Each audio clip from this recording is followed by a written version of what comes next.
आवराणा राहत धान्य धरतीअ जा धणी, आवराणा राहत धान्य धरतीअ जा धणी, सिकनि थियूं सुहागड़ियूं सोढा तुंहिंजी सथ, मूं तां लाहे म हथ कामिल धणी काक जा। अस्सलाम वालेकुम। मोज़िज़ ख़वातीन हज़रात, प्रोग्राम महिराण जा रागी साण करे आऊं आहियां अव्हां जो मेज़बान मोहम्मद अशरफ बलोच, साॻी सिक ऐं पुरखलूस जज़्बनि सां। जी मुंहिंजो साईं, महिराण जे रागी में जीअं त सिलसिलो रवां दवां आहे ऐं अॼु हिकिड़े अहिड़े फ़नकार जी शख़्सियत, उनजे फ़न ते गुफ़्तगू थींदी जंहिंखे शहनशाह ग़ज़ल चइजे, त पोइ जॾहिं दोस्तो शहनशाह ग़ज़ल जो नालो ईंदो त ला मोहल्ला बिल्कुलु हिकिड़ो ई नालो ईंदो, ख़ान साहब मेहदी हसन ख़ान जो। त अॼु ख़ान साहब मेहदी हसन ख़ान जी शख़्सियत, उनजे फ़न ते गुफ़्तगू कंदासीं। असां सां मौजूदु आहे साईं नसीम मिर्ज़ा साहब, म्यूज़िक एक्सपर्ट हस्बे माबुल। साईं अस्सलाम वालेकुम। वालेकुम सलाम। ख़ुशि आहियो, तबियत सेठ आहे? महिरबानी। नसीर साहब, मुंहिंजो इशारो तव्हां सम्झी विया हूंदा। बिल्कुलु सम्झो। ख़ान साहब मेहदी हसन ख़ान जेकॾहिं ग़ज़ल ॻाए नसीर साहब त कमाल आहे ग़ज़ल जो। जेकॾहिं क्लासिकल राग ॻाए थो, राग ठुमरी आहे, राग ख़्याल आहे, कमाल आहे। ऐं जेकॾहिं वरी हल्का फुल्का नग़मा आहिनि, फिल्मी जेके नग़मा आहिनि, माना तव्हां इनखे किथां सां शुरू कंदो? मैदानी ॻाइण खां शुरू कंदो? अशरफ वॾी महिरबानी। तव्हां चयो त मेहदी हसन शहनशाह ग़ज़ल आहे। इहो बरे सग़ीर में ही पहिरियों असांजो अहिड़ो वॾो ग़ज़ल गायक आहे जेको कुदरत पैदा ई दरअसल ग़ज़ल ॻाइण जे लाइ कयो। ऐं ग़ज़ल बि ख़ासि तरह सां जेको उर्दू ग़ज़ल तव्हां सम्झो था त उन में उर्दूअ में चयो वेंदो आहे त बरे सग़ीर 20 सदीअ 19 सदीअ में या समूरियूं जेके सदियूं आहिनि उन्हनि में इंतिहाई वॾियूं जेके शख़्सियतूं पैदा कयूं। उन्हनि में मिर्ज़ा ग़ालिब आहे जेको ग़ज़ल जी सुञाणप आहे, ऐं उन खां पोइ हिंदुस्तान जी वॾे में वॾी जेका सुञाणप आहे उहो उनजो ताज महल आहे। त आउं चवंदुसि त मेहदी हसन दरअसल उर्दू ग़ज़ल खे ॻाए उर्दू ग़ज़ल जे लाइ हिकिड़ो हसीन, हिकिड़ो ख़ूबसूरत ताज महल जोड़ियो आहे। ऐं हू 1957-58 वारो ज़मानो आहे जॾहिं हू नमूदार पियो थिए मौसीक़े जी दुनिया में। पर ॻाल्हि दरअसल इहा आहे त मेहदी हसन ते या उनजे फ़न ते या उनजे फ़न जा जेके दौर आहिनि जिन में ग़ज़ल आहे, फिल्मी गीत आहे ऐं मैदानी गायकी जेका आहे, पर असीं जेकॾहिं मुनासिबु सम्झूं त छो न मेहदी हसन जे उन ख़ानदान जंहिंसां हुनजो तालुक़ु आहे ऐं जंहिं रजवाड़े सां हुनजो तालुक़ु आहे त तव्हां इनशाला उनजो तारुफ़ कंप्लीट पेश कंदव। पर आउं ज़रूरु एतिरो चवंदुसि त हुनजो जेको जंहिं घराणे में हू पैदा थियो आहे उहो गायक घराणो आहे, हू अताई कोन्हे, हू कुदरत जे तरफ़ां ॻाइण वारे ख़ानदान में माना हू जीअं ई पंहिंजे घर में पंहिंजी माउ जी हंज में आयो आहे त हुन तानू पलटा सुरनि जी काइनात आहे जेका हुनजे आस पास आहे। छो त हुनजो वालिद साहब मोहम्मद अज़ीम ख़ान ख़ुदि हिकिड़ो सम्झो त ख़ान साहब आहे। हुनजो सॻो चाचो मोहम्मद इस्माइल जेको पंहिंजे दौर जो वॾो उस्ताद गायक ऐं मौसीक़ार आहे।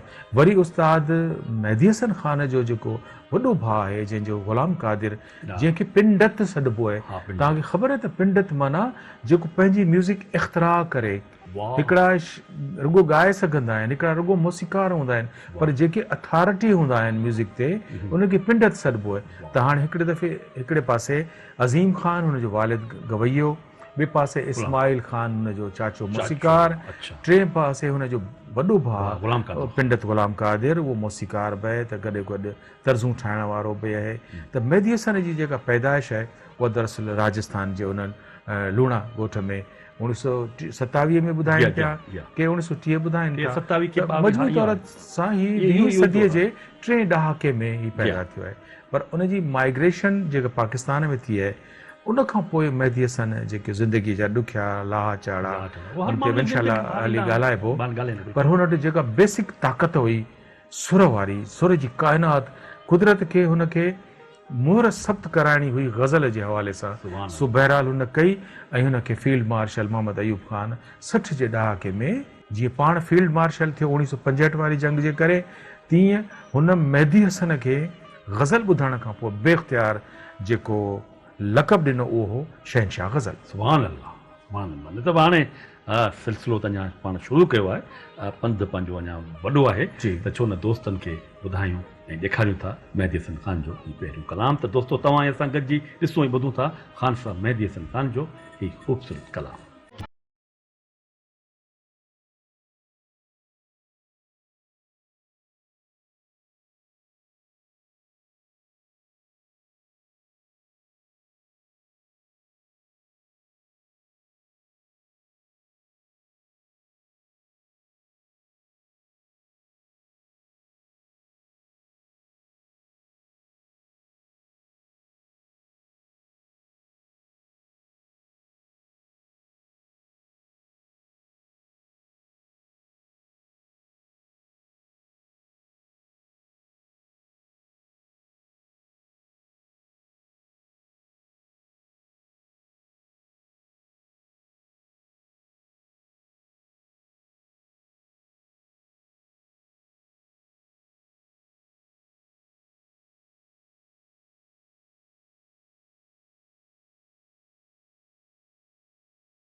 वेलकम टू बैक दोस्तों, प्रोग्राम में हिकु दफ़ो वरी अव्हांखे बलिकार चवां थो नसीर साहब, जीअं त तव्हां ॻाल्हि कई मेहदी हसन ख़ान जे अञा असीं ख़ानदानी पस मंज़र में हली रहिया आहियूं। उन गायकी जेको हुनजो अंदाज़ आहे, या हुन जा क़िस्मत आहे या हुन जेको सितारो आहे उहो जेको चमकियो आहे जेके 4 चंड लॻा आहिनि ऐं सम्झां थो उहो 58 जो ॾहाको माना 50 खां पोइ वारो जेको आहे ठीकु आहे न साईं। त नसीर साहिबु हाणे जेके कलाम ऐं ग़ज़ल ख़ान साहिबु मेहदी हसन ख़ान जा तव्हां असां ॾिठा आहिनि या ॿुधा आहिनि त जिथे हू फिल्मी गानो जेको आहे उहो साॻियो ई फिल्मी गानो जेकॾहिं फिल्म लॻाए पियो त उन जो अंदाज़ कमाल जो आहे ऐं वरी उहो कलाम साॻियो हिकिड़ी ग़ज़ल गायकी में ॻाए पियो त उन जो पोइ कमाल आहे। माना किथे बि नज़ीर साहिबु उते जर्क न आहे, किथे माना ख़ाल महसूसु कोन थो थिए। हाणे इन खे असीं छा चवंदासीं? ॾिसो हिकिड़ो जेको गायक सिंधी शाइरीअ में उर्दू शाइरी में अशरफ हिकिड़ी ॻाल्हि क्लियर आहे त चइबो आहे त शाइर जेकॾहिं ग़ज़ल लिखण ते दस्तरस रखे थो, छा को बि शाइर जेकॾहिं ग़ज़ल जी सिन्फ़ लिखण ते दस्तरस रखे थो त हुन जे लाइ हर सिन्फ़ लिखणु आसान आहे। उहो गीत बि आसानीअ सां लिखी सघे थो, उहो नज़्म बि आसानीअ सां लिखी सघे थो, टेड़ू ऐं हाइका आसानीअ सां लिखी सघे थो, तराइल सानीट आसानीअ सां लिखी सघे थो। हाणे इहा साॻी ॻाल्हि पाण अप्लाए कंदासीं ग़ज़ल गायक ते त जेको बि ॻाइण वारो ग़ज़ल पूरी ताक़त सां ऐं पूरी सम्झ सां ऐं पूरी होशियारी सां ॻाए सघे थो उन जे लाइ का बि ॿी सिन्फ़ ॻाइणु ॾुखी कान हूंदी आहे। ऐं मोटी वरी अचां थो मेहदी हसन ते त मेहदी हसन जेको आहे उहो बुनियादी तौर ते त अशरफ इहो ॻाल्हि तय आहे त हू क्लासिकल गायक ख़ानदान जो फ़र्द आहे। क्लासिकल गायक जो मेहदी हसन पाण बारहा चवंदो हो त असांखे असांजा वॾा सॼो ॾींहुं कलाकनि जा 24 कलाकनि जा 20 कलाक रियाज़त कराईंदा हुआ। रियाज़त कराइण जो मक़सदु इहो त गले जी रियाज़त करायूं पिया। जॾहिं गलो एतिरो मुसलसल रियाज़त में अचे पियो त पोइ तव्हांखे सुरनि ते कमांड हासिलु थींदी आहे, त ॻाइण ते कमांड हासिलु थींदी आहे। उन खां पोइ ॻाइण जो तव्हांखे ख़बर तालुक़ु आहे फिफड़नि सां, माना जेतिरा तव्हांजा फिफड़ ताक़तवर हूंदा त हू मेहदी हसन चए थो त असांखे वर्ज़िश कराई वेंदी, त जबड़ो लोॾण जी वर्ज़िश कराई वेंदी। मेहदी हसन जा लफ़्ज़ आहिनि, असांखे डोड़ कराई वेंदी त असांजा जीअं साह असांजा जेके आहिनि से असीं वॾे देर ताईं असीं हू जेकॾहिं तव्हां ॾिसंदो न मेहदी हसन हिकिड़ी तान वठंदो त उहा मथे ताईं खणंदो, देर ताईं हुनजी उहा तान हलंदी। इहा हुनजी पंहिंजी रियाज़त हुई। वरी हुननि खे कुश्ती ऐं मल जे मैदान में लाहियो वियो। ही छा पियो तयारु थिए? हिकिड़ो रागी पियो तयारु थिए। मेहदी हसन खे जबड़े जी रियाज़त पिया कराइनि, फिफड़नि जी रियाज़त पिया कराइनि, कुश्ती कराए ताक़त जी रियाज़त पिया कराइनि। त इहो सॼी जेको आहे उहा हुनखे ग़ज़ल ॻाइण में इंतिहाई कमु आई। ऐं कुदरत हुनखे अशरफ आवाज़ जेको आहे उहो खरज वारो आवाज़ु ॾिनो, हुनखे रगीअ वारो आवाज़ु ॾिनो, जेको हीअं हिकिड़ो सीने जा आवाज़ थींदा आहिनि, हिकिड़ा गले जा आवाज़ थींदा आहिनि, जिन खे रगीअ जो आवाज़ चइबो, खर जा आवाज़ थींदा, खर्ज जा आवाज़ थींदा आहिनि। हाणे मेहदी हसन इहो त तयारु थियल पंहिंजे ख़ानदान वटां आयो, पर छाकाणि त ही जंहिं ज़माने में हिंदुस्तान मां या राजस्थान मां गुरबत जी सूरत में आया त ही साॻे वक़्त ते मैकेनिक्स जा कम बि ॼाणींदड़ ट्रैक्टरनि जो, मोटरसाइकिलुनि जो, साइकिलुनि जो त ज़रिए माश बनाईंदे ऐं उन जे कम सां गॾो गॾु रियाज़त कंदे कंदे कंदे मूंखे यादि थो पवे त ही चवनि था त ख़्वाजा फरीद सरकार जो जेको मिठण कोट में उते ही कंहिं कम में ट्रैक्टरनि जे कम में कंदो हो त उते ईअं झंग में घुमंदे फिरंदे रियाज़त कई पिए त हिन जो आवाज़ तवक्कुल हुसैन ख़ान साहब तवक्कुल हुसैन ख़ान हिन जो जॾहिं आवाज़ ॿुधो त हुन चयईं त ही तूं छा, तूं त तयारु आहीं, तूं हिते छा पियो करीं मिठण कोट में, या ही तूं छा पियो कमु करीं, तूं हितां सिधो कराची वञ, उते रेडियो पाकिस्तान आहे, उते वञी तूं पंहिंजो पाण खे ट्राए कर ऐं पंहिंजो पाण खे पेश कर त तोखे उते तुंहिंजो क़दुरु थिए। हाणे इहो 1952-54 जो ज़मानो आहे। ऐं पोइ आउं ॻाल्हि खे हिते खुटायां थो त मेहदी हसन नेठ जॾहिं 52-53 में कराची हुनजी ख़ानदान जी जेका शिफ्टिंग थी आहे, पूरी हिजरत थी आहे, जी हा, जंहिंमें हिन खे पंहिंजो पाण खे रेडियो कराचीअ ते ज़ैद बुखारी साहब ऐं सलीम गिलानी साहब जेको सेंट्रल प्रोडक्शन यूनिट जो हेड आहे, उनखे जॾहिं हिन आवाज़ ॿुधो आहे त तव्हांखे ख़बर आहे त प्रोड्यूसर उहो टैलेंट जे लाइ थर्मामीटर हूंदो आहे। उनखे हुनजो आवाज़ या सदाकारी ॿुधी अंदाज़ो थींदो त ही केतिरो अॻिते वञी सघे थो। त ऐं चइबो न त ही जेको मोती आहे हुनजो क़दुरदान जोहरी हूंदो आहे, सोनारो ई सोने जो हूंदो आहे।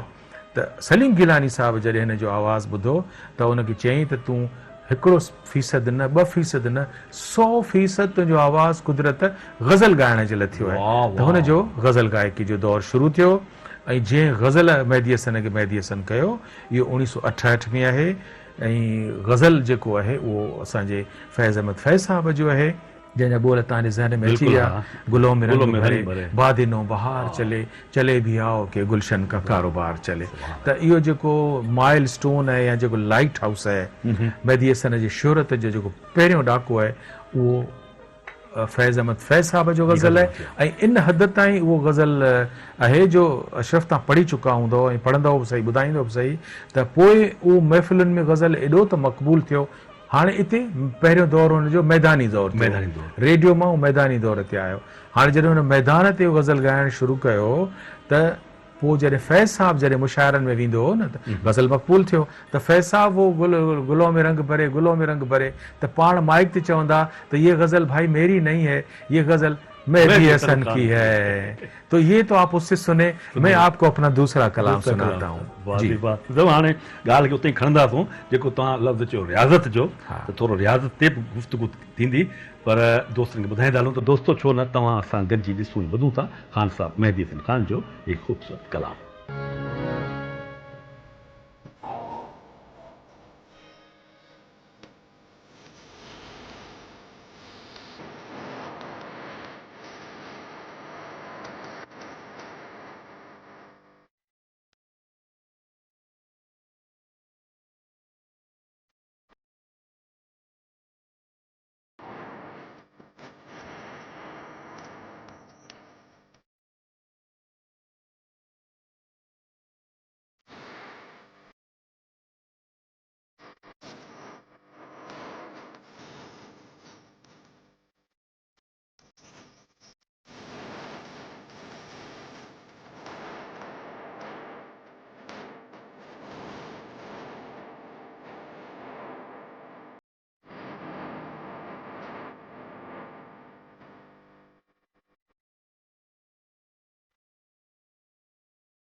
वेलकम टू बैक प्रोग्राम महरान जा रागी दोस्तों असीं जी ख़िदमत में महरान टेलीविजन तां पेश करे रहिया आहियूं।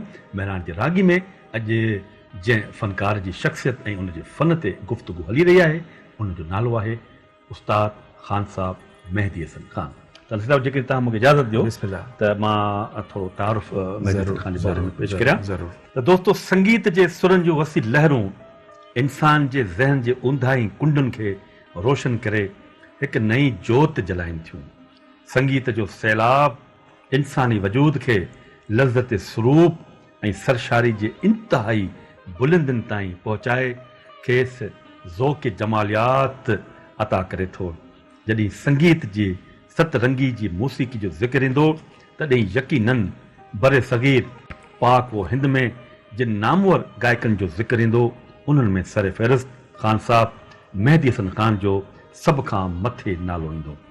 मेहदी हसन ख़ान जॾहिं ॻाए थो त आबशार वही उथनि था, करोड़नि इंसाननि जे ज़हननि खे सुकून मिले थो।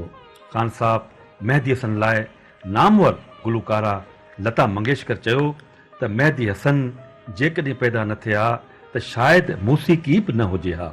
नामवर मौसीक़ार R.D. बर्मन चयो त मेहदी हसन जहिड़ा फ़नकार सदियुनि खां पोइ पैदा थींदा आहिनि। ख़ान साहब मेहदी हसन पंहिंजे मन मोहींदड़ आवाज़ सां केतिरनि ई दिलनि जी कुमायल गुलनि खे लफ़्ज़नि जी प्रीत जो पाणी ॾेई सरसब ऐं शादाब कयो। ख़ान साहब मेहदी हसन ख़ान जो जॾहिं बि ज़िक्र ईंदो त उन लाइ इहो चवणु बहितर थींदो त असांजे मुल्क जो हू बादशाह गायक हो, हू राणो हो ऐं राणो रहंदो। मेहदी हसन जॾहिं उन ते ॻाल्हाइबो त वक़्तु खुटी वेंदा, लम्हा ख़तमु थी वेंदा। मेहदी हसन जी ॻाइण में अहिड़ो त सुरूर शामिल आहे जेको रूह जी रगुनि में वेही मौसीक़ियत खे महबूबियत जे दर्जे ताईं पहुचाए थो। ख़ान साहब मेहदी हसन खे अल्लाह ताला फ़न जी उन मंज़िल ते पहुचायो जंहिंमें सुर संगीत जा तमाम तर रंग समायल आहिनि। शहनशाह ग़ज़ल मेहदी हसन ख़ान जी पैदाइश 1927 में इंडिया में थी। पाकिस्तान समेत हुन दुनिया में नालो कमायो। मेहदी हसन ख़ानदानी ॻाइणो हो। मेहदी हसन जे वालिद जो नालो उस्ताद अज़ीम ख़ान हो। मेहदी हसन पंहिंजी पहिरीं परफॉर्मेंस बि महाराजा जयपुर जे दरबार में ॾिनी। उन वक़्तु उन जी उमिरि 8 सालनि जी हुई। उन दौरान हुन पंहिंजी तालीम बि जारी रखी ऐं संदसि वालिद ॻाइण सां गॾु पहलवानी बि सेखारींदो हो ताकी हिन खे अॻियां उहा शइ कमु अचे जेका नसीर सां ॿुधाई। 14 अगस्त 1947 ते क़यामी पाकिस्तान ते हिजरत करे ही ख़ानदान पाकिस्तान आयो ऐं पाकिस्तान अची पंजाब जे शहर चीचा वतनी में रहिया ऐं उन वक़्तु मेहदी हसन 20 सालनि जो नौजवान हो। उन वक़्तु माली हालात एॾा सुठा कोन हुआ, तॾहिं हुन महिनत मज़दूरी करणु शुरू करे ॾिनी। शुरूआत में साइकिल जी मरम्मत जो कमु शुरू कयईं ऐं पोइ मोटर मैकेनिक जो कमु सिखी वरितईं, उहो बि कयईं। इन दौरान मेहदी हसन पंहिंजो रियाज़ बि जारी रखियो ऐं इन दौरान संदसि वालदेन बि वफ़ात करे विया। 1954 खां रेडियो पाकिस्तान कराची तां हुन आगाज़ कयो। 1956 में पहिरीं फिल्म शिकार ते हुनखे शोहरत मिली। फैज़ अहमद फैज़ जी ग़ज़ल जेका 70 ऐं 60 ॾहाके में मेहदी हसन जी ग़ज़ल उरूज ते पहुती, जंहिंजो ज़िक्र थोरी देरि अॻु में असां कयो, उन ग़ज़ल मेहदी हसन खे मेहदी हसन कयो। मलका तरनम नूरजहां बि हैरान थी वई। उन खां पोइ हुन जूं ग़ज़लूं तमामु घणियूं पसंदि कयूं वियूं। नूरजहां चयो त मेहदी हसन हिकिड़ो ई आहे, उहो ॿियो को पैदा न थींदो। हिकु जॻह नुसरत फ़तेह अली ख़ान चयो त आउं मेहदी हसन जो फ़ैन आहियां। 1977 में लता मंगेशकर चयो त मेहदी हसन जे गले में भगवान बोलता है। मेहदी हसन चवंदो हो त पहलवानी ऐं गायकी में फ़र्क़ु कोन्हे, इन ॿिन्ही कमनि में ताक़त जी ज़रूरत पवंदी आहे। सदर अयूब हुन खे तमग़ा इम्तियाज़ सां नवाज़ियो ऐं 1985 में जनरल ज़ियाउल हक़ प्राइड ऑफ परफॉर्मेंस हुनखे ॾिनो। 2001 में PTV तरफ़ां लाइफ टाइम अचीवमेंट एवॉर्ड ॾिनो वियो। 2010 में हिलाल इम्तियाज़ सां नवाज़ियो वियो ऐं 2012 में निशान इम्तियाज़ सां नवाज़ियो वियो। हुन नूरजहां, महनाज़ बेगम, लता सां बि गॾु कमु कयो ऐं 16 कलाक ही असांजो फ़नकार रियाज़ कंदो हो ऐं 80 जे ॾहाई ताईं मेहदी हसन जो आवाज़ उरूज ते हो। पोइ बीमारी जी वजह सां हू फिल्मनि खां परे थी वियो। इलाही दफ़ा हुनखे फाले जो अटैक पियो ऐं फिफड़नि जो मर्ज़ पियो हुअसि। 2005 में इलाज जे सिलसिले लाइ इंडिया वियो ऐं उते दिलीप कुमार ऐं लता समेत वॾियुनि हस्तियुनि खेसि वेलकम कयो ऐं पोइ वापसि पाकिस्तान में ॿियो हुनखे अटैक पियो। बीमारी जो कारण जो मुस्तक़िल हो हुनखे रहणु लॻो। हुन फ़ैसिलो कयो कराची में रहण जो ऐं आख़िरी ॾींहंनि में माली हालात बि एॾा के सुठा कोन हुआ। मेहदी हसन खे औलाद में 16 ॿार हुआ, जिन मां 6 पुट म्यूज़िक जी फील्ड में आहिनि। हिकिड़ो पुटु आसिफ़ मेहदी पाकिस्तान में रिहाइश पज़ीर आहे, बाक़ी ॿिया 5 पुट अमरीका ऐं ॿियनि मुल्कनि में सेटल आहिनि। 13 जून 2012 जो सिॼु मेहदी हसन जो आख़िरी सिॼु हो ऐं ॾींहं जे टाइम ते कराची जे आवा ख़ान इस्पताल में 12 सालनि जी मुसलसल अलालत खां पोइ हिन फ़ानी दुनिया मां लाॾाणो करे वियो। शाह मोहम्मद कब्रिस्तान कराची में हिन फ़नकार खे सुपुर्द ख़ाक कयो वियो। त दोस्तो ही हो मेहदी हसन ख़ान जे बारे में हिकिड़ो मुख़्तसर तारीफ़ जेको पाण पेश कयो न साहब। हाणे छो न तव्हां ई असां गॾिजी ॾिसूं ॿुधूं था ख़ान साहब मेहदी हसन ख़ान जो ही कलाम।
Welcome to back. नसीर साहब, जीअं अॻु में वक़्फ़े खां अॻु में मूं तव्हां खां हिकिड़ो लफ़्ज़ पुछियो हो, रियाज़त। जी इहो सही लफ़्ज़ जेकॾहिं रियाज़त आहे फ़न लाइ जी त पोइ कमाल आहे। जेकॾहिं रियाज़त आहे जी ऐं जेकॾहिं रियाज़त आहे रब सां त उन जा बेड़ा पार। जी सही। जेकॾहिं रियाज़त आहे रोज़ीअ सां हा त पोइ बेड़ा पार। जी जेकॾहिं रियाज़त आहे कंहिं सुठे कम सां त बेड़ा पार। सही। रियाज़त लफ़्ज़ ताईं जी एॾी पाकाई, एॾी माना पोइ मौसीक़ी में कीअं थी अचे ताईं? ॾिसो न, मेहदी हसन ख़ान जंहिं ख़ानदान में पैदा थियो उन जो पेशो इहो ई आहे। माना धणी ताला हुन जो जेको रिज़्क़ आहे उहो इन गले सां वाबस्ता करे छॾियो। वाह। हुन जो ॻाइणु हुन जो रिज़्क़ हो। ऐं रिज़्क़ जेकॾहिं माण्हू पाकीज़गीअ सां, महिनत सां, जदोजहद ऐं लगन सां कंदो त उहो हिकिड़े ॾींहुं ज़रूरु पंहिंजी उन मंज़िल ते पहुचंदो जंहिं मंज़िल ते मेहदी हसन पहुतो। वाह। पर अशरफ रुगो माण्हू जो पंहिंजो टैलेंट बि कोन हूंदो आहे, उनखे आस पास जा जेके उन्हनि जा हिमत अफ़ज़ाई करण वारा हूंदा आहिनि उहे उनजे टैलेंट खे, उनजी हिमत अफ़ज़ाई करे हुनखे साम्हूं आणींदा आहिनि। इहो इदारनि जो बि कमु आहे ऐं इहो नेक ऐं इंतिहाई जेके मुख़लिस माण्हू हूंदा आहिनि पंहिंजे फ़न सां, पंहिंजे फ़नकारनि सां, पंहिंजे ॼाणू माण्हुनि सां, उहो उनजी हिमत अफ़ज़ाई बि कंदा आहिनि। त मेहदी हसन ॻाल्हि दुरुस्त इहा आहे त राजस्थानी ॿोली ॻाल्हाइण वारो आहे, छाकाणि त राजस्थानी ॿोली हिकिड़ी ईअं चइजे त रूरल क़िस्म जी ॿोली आहे, हिकिड़ी ॻोठाणी ॿोली आहे। पर मेहदी हसन जेको ॻाए पियो त ईअं जो पाण ताजमहल हुनखे जॾहिं सॼियो त इन मंज़िल ते त जंहिंजो ताजमहल उहो माण्हू हूंदो जंहिंजो ॻाइण में तलफ़ुज़ बहितर हूंदो, उनखे लफ़्ज़नि जे मफ़हूम जी गहराइनि जी ख़बर हूंदी त हीउ जेको आऊं ग़ालिब जो ग़ज़ल पियो ॻायां, मिर्ज़ा ग़ालिब जो ग़ज़ल ॻाइणु, फैज़ अहमद फैज़ जो ग़ज़ल ॻाइणु, हा, त इहो सभु हुनखे शुक्र अल्हम्दुलिल्लाह त हिकिड़ो जोहरी मिलियो सलीम गीलानी साहब, जंहिं हुनजी पहिरीं त सभ खां पहिरीं हुनजी उर्दू दुरुस्त कई आहे। मेहदी हसन 10 ॿोलियुनि में ॻायो अथव, उर्दूअ में, पंजाबीअ में, पश्तो में, अरबीअ में, फारसीअ में, पंहिंजी सिंधीअ में, पंहिंजी जेका केसरिया बालमा पंहिंजी राजस्थानी ज़बान में, ऐं ईअं 10 ॿोलियूं आहिनि जिन में हुन ॻायो आहे। पर दस्तरस सां हुन ॾिसो त उर्दूअ में ॻायो आहे ऐं ॻायो आहे, पाण खे मञरायो आहे। उनजी ॿोली दुरुस्त कई आहे सलीम गीलानी साहब, ऐं उनजे सुर ऐं जेका लॻा ऐं रियाज़त उहा उनखे पंहिंजे ख़ानदान खां मिली ऐं हुन पंहिंजी सुञाणप बरे सग़ीर में कराई हिकिड़े ग़ज़ल गायक वारी ऐं शहनशाह ग़ज़ल थियो। ग़ज़लनि में आऊं ज़रूरु दोस्तनि खे ॿुधाइणु चाहींदुसि त उहे पहिरियां कहिड़ा ग़ज़ल आहिनि जिन मेहदी हसन ख़ान खे मेहदी हसन ख़ान करे छॾियो। बिल्कुलु मिसाल तौर ते गुलों में रंग भरे बादिनो बहार चले असांखे, नावक अंदाज़ जिधर दीदे हैरान होंगे फैज़ साहब जी ग़ज़ल आहे, रंग पैराहन का खुशबू जुल्फ लहराने का नाम, मौसम में गुल है तुम्हारे बाम पर आने का नाम। वरी जो ॾिसो त मीर तकी मीर जो ग़ज़ल हुन ॻायो आहे, पत्ता पत्ता बूटा बूटा हाल हमारा जाने है, जाने न जाने गुल ही न जाने बाग तो सारा जाने है। पत्ता पत्ता बूटा बूटा पत्ता पत्ता बूटा बूटा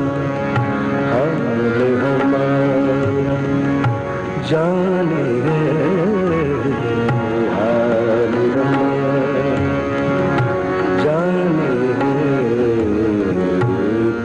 जाने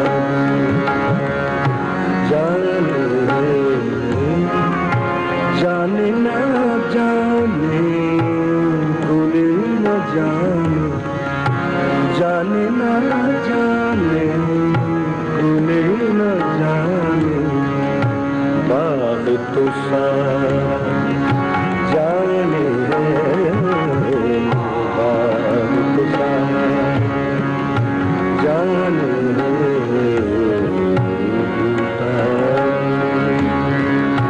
जाने पता पता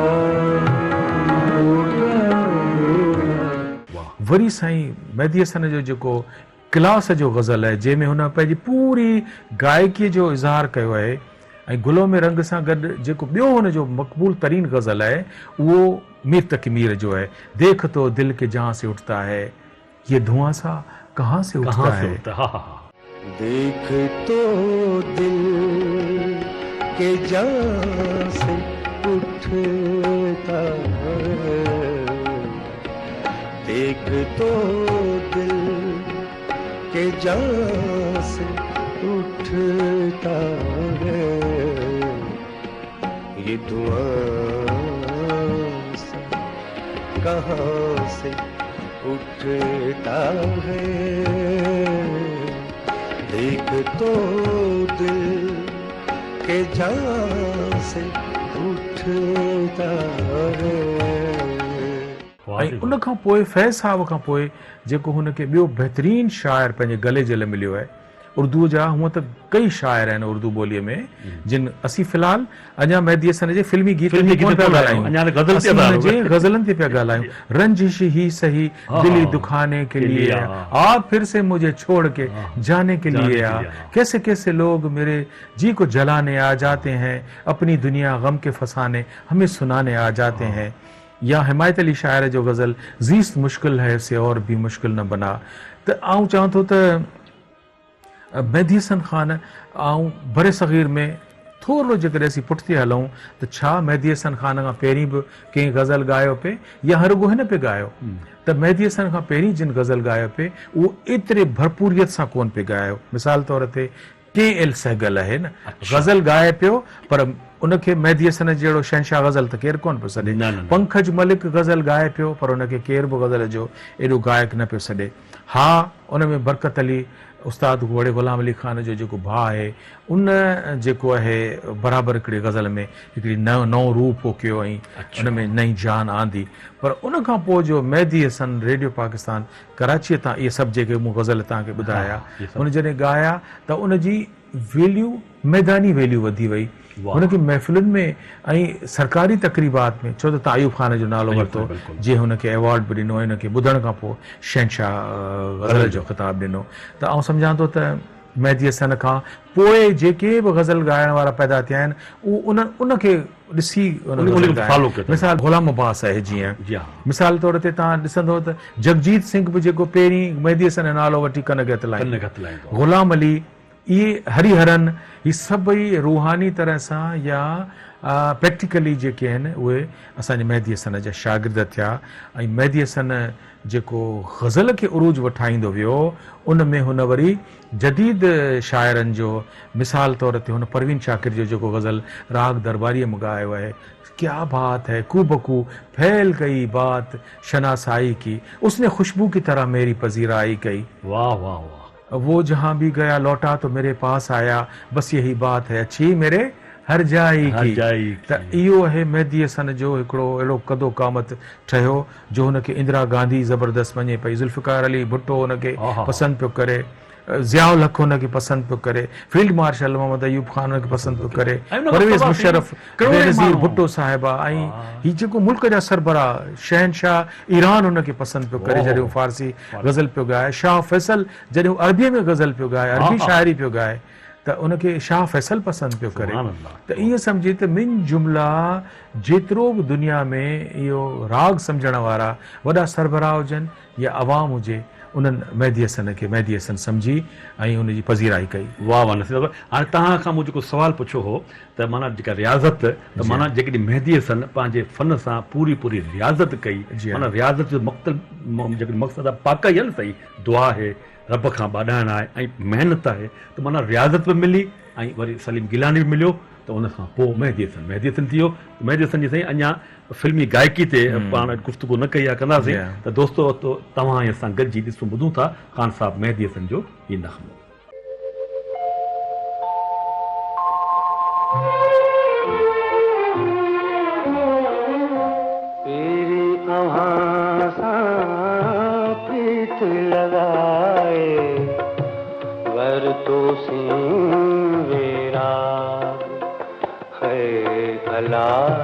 वर तो वेरा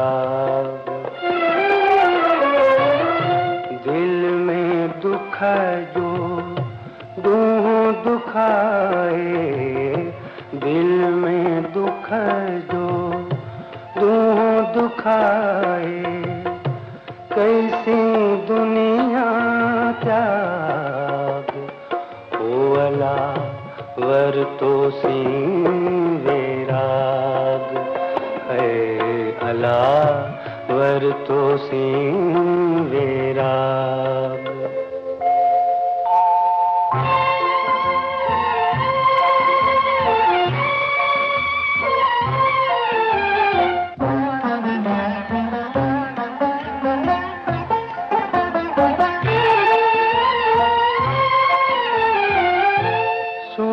सजो संसार अलोम्या रुंज समूरो प्यार अला शून्य सजो संसार अलोम्या रुंज समूरो प्यार वाटू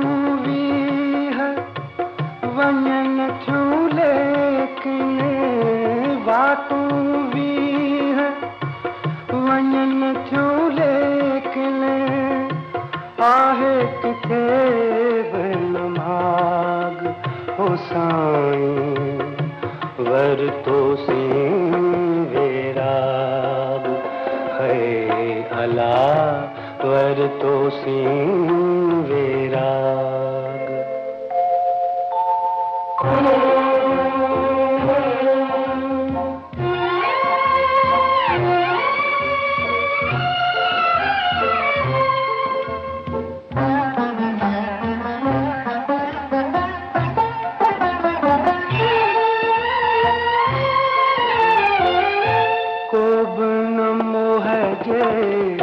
यार में फासे को न प्रीत करे अला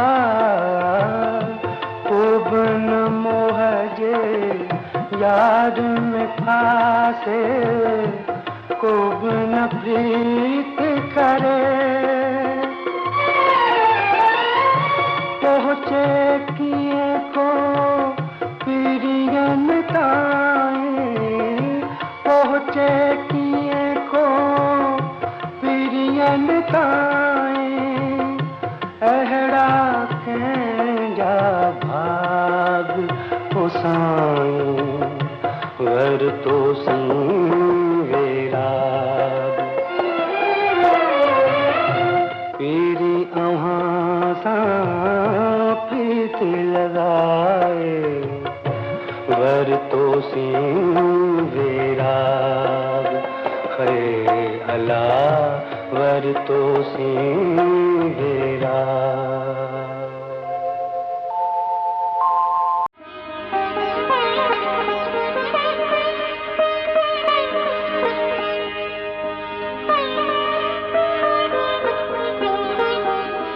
वेलकम टू बैक।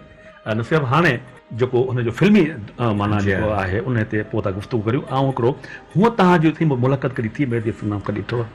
तव्हां ॾाढो दिलचस्प सवाल जेको आहे ईअं कंदा चइबो आहे न त हीउ तव्हां ॾाढो सुठो सवाल ॾिसो ज़िंदगी में सभु इतफ़ाक़ात थींदा आहिनि। जी हा। हूअं त मूं पाकिस्तान जा जेके ॿियनि ॿोलियुनि जा आहिनि वॾा वॾा फ़नकार मिसाल तौर ते अहमद रुश्तीअ खे मूं रेडियो पाकिस्तान कराचीअ ते ॾिठो, हुन सां मुलाक़ात थी। मुजीब आलम खे पाकिस्तान टेलीविज़न जे प्रोग्रामनि में जॾहिं आउं वेंदो हुउसि त मूं उते हुनखे ॾिठो आहे। आलमगीर खे मूं पाकिस्तान टेलीविज़न ते ॾिठो आहे। ऐं अहिड़ी तरह सां सजाद अली आहे उनखे ॾिठो। वॾा वॾा नाला आहिनि। ग़ुलाम अली त रेडियो पाकिस्तान हैदराबाद ते ईंदो रहियो जो असांजे इकरार वहीद अली जे भाउ वकार जो जेको आहे उहो सहुरो हूंदो त वरी रेडियो ते अची वेंदो त उते असांखे ॾिठो। हाणे सुवाल आहे त छा ऐं मूं मेहदी हसन खे ॾिठो, मेहदी हसन सां मुलाक़ात थी त एॾो सुठो सुवाल आहे। मूंखे बेहद ख़ुशी पई थिए त तव्हां मूंखां इहो ओचितो पुछियो आहे। त सलीम गिलानी साहब जो आउं वरी हवालो ॾींदुसि त उन नई नशरियात जो शुरू कई हुई 87 में त उन जो जॾहिं साल पूरो थियो हो त डिसेंबर 31 ते असांखे इस्लामाबाद में सॾियो वियो हो।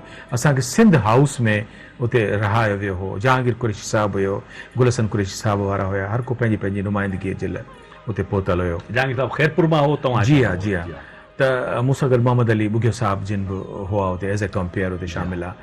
असां जे हॉस्टल में रहाया वियासीं सिंध हाउस में त उते ऐं जॾहिं कॉरिडोर में मूं शाम जो इस्लामाबाद जी तव्हां सम्झो था त गुल गुलज़ारियूं गुलकारियूं हुस्न आहे उन शाम ई बि आहे उहो गुल रंग शाम आहे त मूं उन में कॉरिडोर में वॉक बि कई त साम्हूं ॾिठमि त ब्लू पाजामे ऐं ब्लू पहिराण सां मेहदी हसन साम्हूं खां ज़ाहिर थियो। हाणे मेहदी हसन जेको आहे उहो अचे पियो साम्हूं खां ऐं मुंहिंजे भरिसां ॿिया बि हलनि पिया हितां बि हलनि पिया हुतां बि हलनि पिया।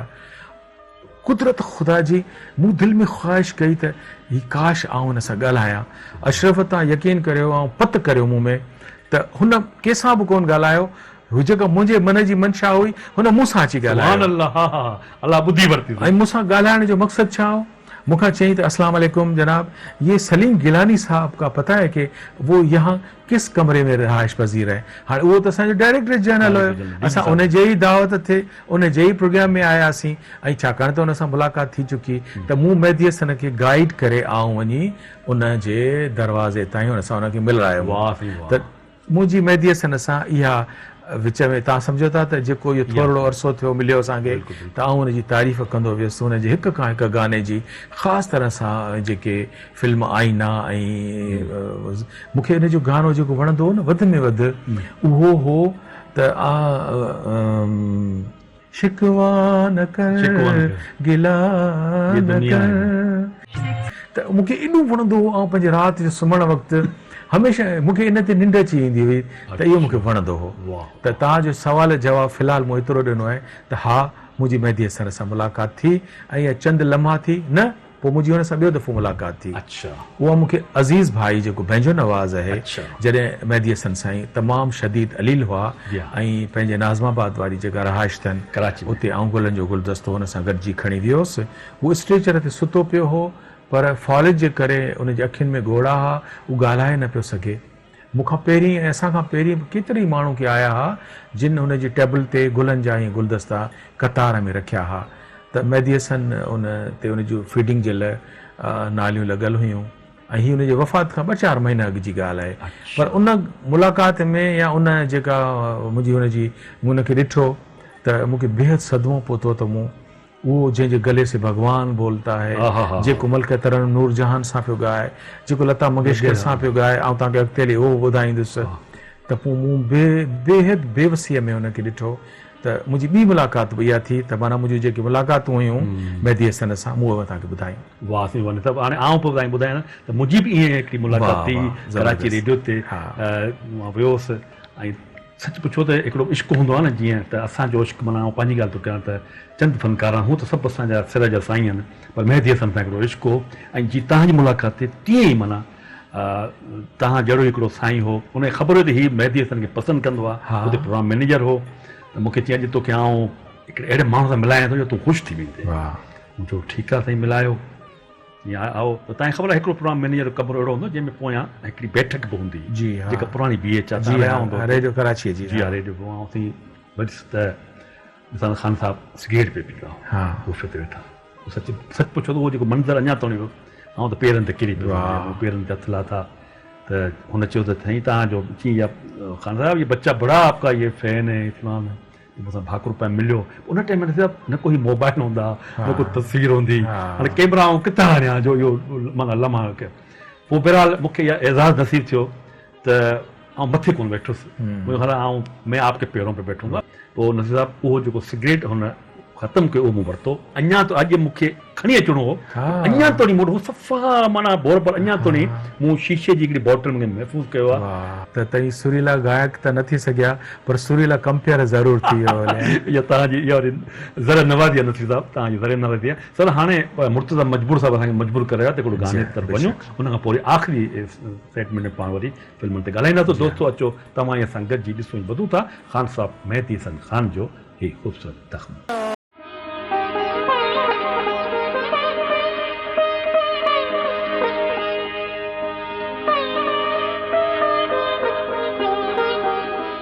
Welcome to back. Programme Mehran जे रागी में गुफ्तगू कंदासीं ख़ान साहिब मेहदी हसन ख़ान जी शख़्सियत ते। त साहिब हिन खां अॻु में जेको आहे सो माना पाण एॾा ख़ुशकिस्मत इंसान आहियूं अलाह ताला जा। हूअं त करोड़े एहसान आहिनि, पर इहा ॻाल्हि आहे त हेॾे वॾे फनकार सां तव्हां बि मिलियो, असां बि मिलियासीं, असां पंहिंजे अखियुनि सां हुनखे ॾिठो। हाणे साईं पाण जेका गुफ़्तगू कई हुनजे गायकी सां, हुनजे ख़ानदान सां, हुनजे वालिद साहब जी गायकी जे हवाले सां, हुनजी महिनत सां, पर जेको ख़ासि हवालो जेको नसीरत रहियो आहे उहो त हिकिड़े पासे हिकिड़े ख़ासि तबिके हुनखे ग़ज़ल में ॾिठो आहे, पर जेको आम तबिको रहियो आहे न साईं उहो त फिल्मुनि जो रहियो न साईं। फिल्मूं जेके पाकिस्तानी फिल्मूं, उहे बि पाकिस्तानी फिल्मूं जंहिं माला सां हिन ॻायो आहे, नूरजहां सां ॻायो आहे, जेको आहे सो रूना लैला सां ॻायो आहे, महनाज़ सां ॻायो आहे, नाहिद अख्तर सां ॻायो आहे, ठीकु आहे न। हाणे सभिनी माना आर्टिस्ट सां हिन ॻायो आहे, हालांकि इहे उमिरि में सभु हिन खां मेहदी हसन खान नंढियूं हुयूं, पर जॾहिं गाना ॿुधूं था त लॻे थो ॿ नौजवान माण्हू। इहो साईं इहो तव्हां किथे? इहा त ॾिसो मालिक जी दुआ आहे त आवाज़ देर ताईं जवान रहे थो। ॿियो जेके गायक हूंदा आहिनि इन्हनि खे उन्हनि जा उस्ताद अहिड़े तरीक़े सां उनजी तरबियत कंदा आहिनि त जीअं देर ताईं केतिरी परहेज़ खां पोइ उन्हनि खे चवणो पवंदो आहे त तव्हांजो आवाज़ जेकॾहिं ताईं हिन जी हीअं तरीक़े सां हिफ़ाज़त कंदो त उन में लर्ज़ो न ईंदो, उन में तव्हीं 60, 70, 80 सालनि ताईं जवाननि वांगुरु ॻाईंदा रहंदो। मेहदी हसन जो जेको फिल्मी कैरियर आहे अशरफ, उन ते पाण तव्हां फिल्म शिकार जो ज़िक्र कयो, जेको ग़ालिबन 52-54 धारे हुन पहिरियों दफ़ो फिल्म, हाणे उहो फिल्म जो गानो त हुनजो ख़ैर एॾो खणी पॉपुलर न बि थियो, पर रस्तो मिलियो उनखे रस्ते मिलण खां पोइ जेका पहिरीं पॉपुलर गाने जी जेका जितां ब्रेक मिलियो आहे उहो फिल्म मुंहिंजे बि जीने दो जो गानो आहे। ऐं जेकॾहिं उन जा लफ़्ज़ ॻाल्हाईंदुसि त मुंहिंजी उमिरि जा जेके बि ॿुधंदड़ आहिनि उहे यकीनन यादि कंदा, उहो जेके आहिनि इलाही आंसू भरी ज़िंदगी किसी को न दे, इलाही आंसू भरी ज़िंदगी किसी को न दे। त ॿियो जिन शाइरनि ऐं मौसीकारनि जो, छो त अशरफ ही जेको आवाज़ हिकिड़ो गुल टिड़ंदो आहे उनजी चौधारी खां माण्हू हिफ़ाज़त कंदा आहिनि त उहो गुल टिड़ी ख़ुशबू ॾियणु शुरू कंदो आहे। त उन जा उहे मौसीकार आहिनि, उन्हनि खे कीअं विसारबो? त मिसाल तौर ते रशीद अतरे आहे, जंहिं उन मास्टर इनायत हुसैन आहे, ख़ुर्शीद अनवर साहब जहिड़ो पाकिस्तान जो अज़ीम तर मौसीकार आहे, जंहिं फिल्म घूंघट में उन खां मुझको आवाज़ दे तू कहाँ है, मिसाल इन क़िस्म जा जेके गज़ल आहिनि। उन खां पोइ मास्टर इनायत हुसैन जंहिं उन खां फिल्म साइका खां वठी दिल मेरा धड़कन ताईं जा जेके गाना आहिनि, पोइ वरी रुबिन घोष आहे जंहिं फिल्म आईना ऐं बंदिश जा कभी मैं सोचता हूँ कुछ न कुछ कहूँ, फिर मैं सोचता हूँ कुछ न कुछ कहूँ, कुछ ना कहूँ, वादा करो साजना, या वरी मुनीर न्याज़ी जो फिल्म ससुराल जे लाइ हुन गीत ॻाया आहिनि।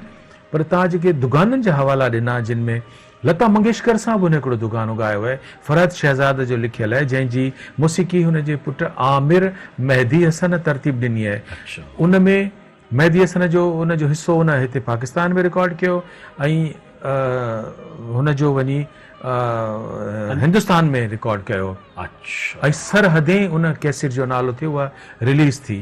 अहिड़ी तरह सां मुल्क तरह नूरजहान सां उहा बेशक त हुन केतिरा ई हज़ारे दुगाना कया, पर तव्हां कीअं विसारींदो जेकॾहिं आऊं फिल्म तुम मिले प्यार मिला या वो भूल जाए हम, आपको भूल जाए इतने तो बेवफा नहीं, आपको भूल जाए हम, या वरी नाहिद अख्तर सां जेको हुनजो गानो आहे नैनो का है काम सारा दो नैनो का काम, महनाज़ सां हुन जा फिल्म बंदिश जा जेके गीत आहिनि। पर इन्हनि गीतनि जो त हू शहनशाह ॻाइण वारो हो, छो त जेको पाण मौसीकार अहमद अशरफ, नाशाद एक बार चले आओ फिर आके चले जाना, त ईअं दुगाना ऐं गाना ऐं गीतनि सां गॾु गॾु न मज़ाहिया भांडे कली करा लो, त मेहदी हसन खे इन में बि ट्राए कयो वियो ऐं हुन मज़ाहिया गीत बि ॻाए पाण खे। ऐं फिल्म इंसान और आदमी जा 100 बरस की ज़िंदगी में एक पल, तू अगर कर ले कोई अच्छा अमल, ऐं इन्हनि सभिनी फिल्मुनि सां असीं जेकॾहिं उन ॿिनि सिंधी फिल्मुनि जो तज़किरो न कंदासीं त ॻाल्हि रहिजी वेंदी। उहे हिन मिसाल तौर ते मूं मल राणो ऐं घूंघट लाइ कुंवार, घूंघट लाइ कुंवार जो त सराइकी में हुन सराइकी बि ॻायो आहे, उन्हनि 10 ॿोलियुनि में सराइकी बि आहे। वाह सरकार तेरी खुदाई, वाह सरकार तेरी खुदाई। ॿियो वरी जेको तनवीर अब्बासी साहब जो हुन गीत ॻायो आहे ग़ुलाम नबी अब्दुल लतीफ़ जी मौसीक़ीअ में, जेको आहे प्रिय अवां सां प्रीत लॻाए वरितोसीं वेराग, पर आऊं सम्झां थो त तव्हां को गीत ॿुधायो त असीं अञा हिकिड़ी गुफ़्तगू ॿी बि कंदासीं। पर हाणे नसीब गुफ़्तगू करे वठो, हीअ आख़िरी सेगमेंट आहे। तव्हां जेका ॻाल्हि ॿुधाई पई इहा साईं ॿुधायो। उहा इहा त मेहदी हसन जी ज़िंदगीअ में ॿ हादसा बि आहिनि जिन में हिन कुदरत हुनखे बचायो आहे।